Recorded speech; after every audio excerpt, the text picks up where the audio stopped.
Welcome back to my channel. For today's video, ituturo ko kung paano mag-attach ng video sa Google Classroom o kaya paano mag-send ng mahabang video sa Messenger. Kasi yun ang problema minsan yung mga lampas 5 minutes na video or 5 minutes pataas hindi na kinakaya sa pag-send sa Messenger.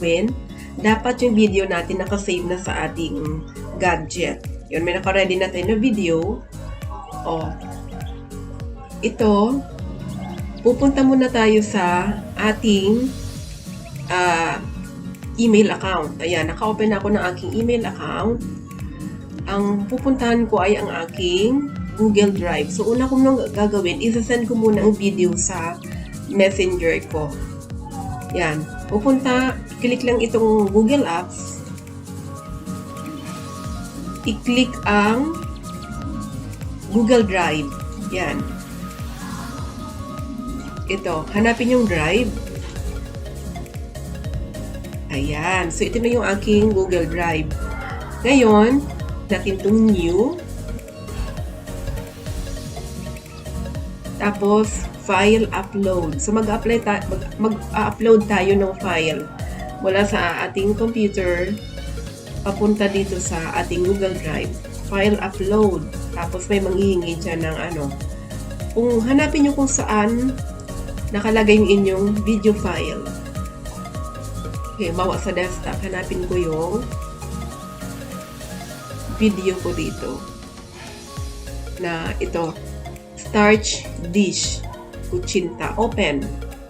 Click. Tapos open. Yan. Ito, sa ibaba, sa lower right portion ng inyong Google Drive, makikita nyo dito, meron nakalagay na uploading one item. Ayan.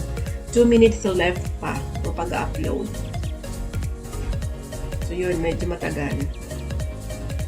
Depende din sa haba ng video.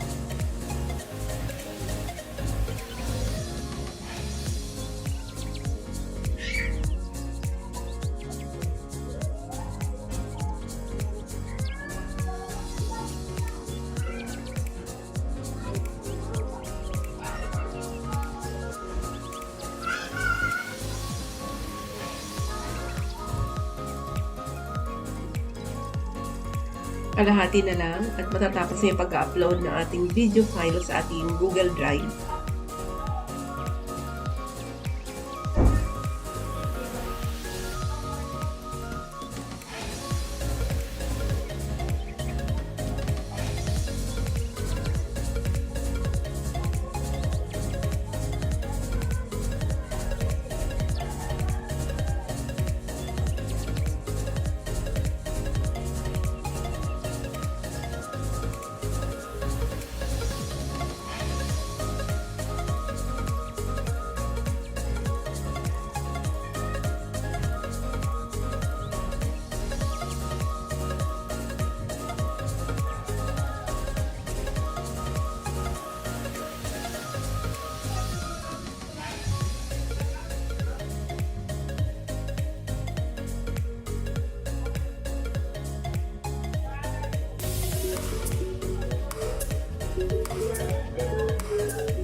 Ayun, 3/4 na lang.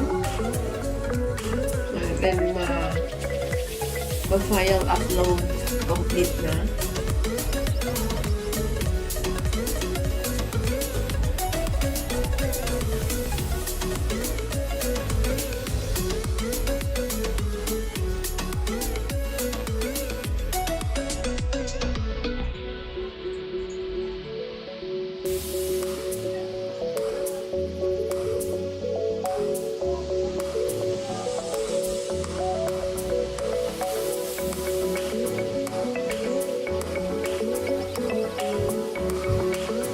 Ayan na.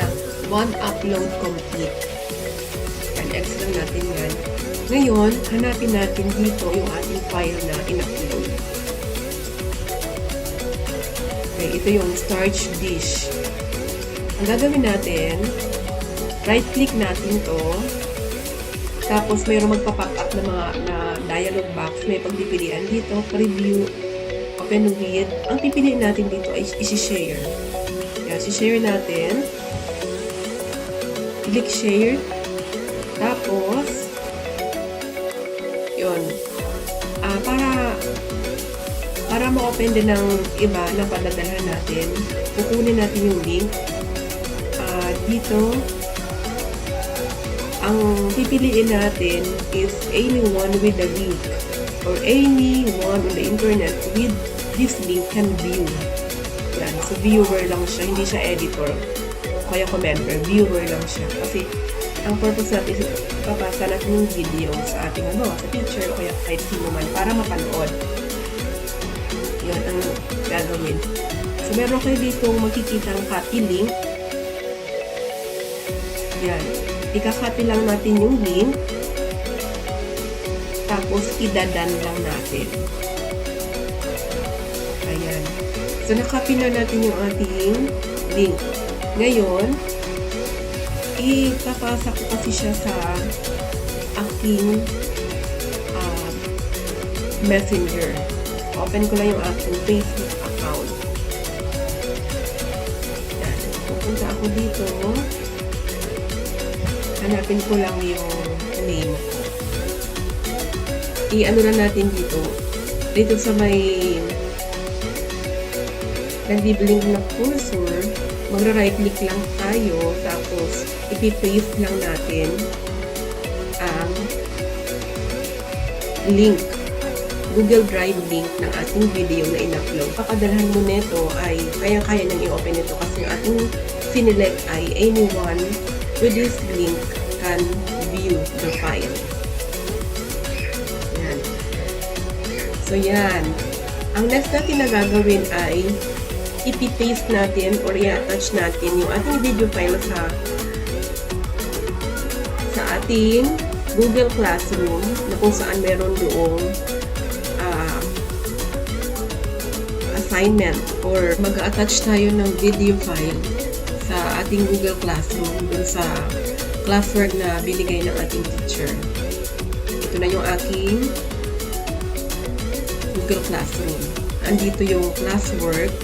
Ayan, performance task number 1. I-open ko lang ito.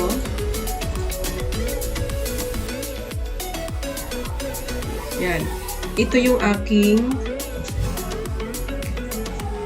Google Docs. So, sabi dito, please post, attach your video performance here. Yan. I-add ko lang dito yung link ng aking video.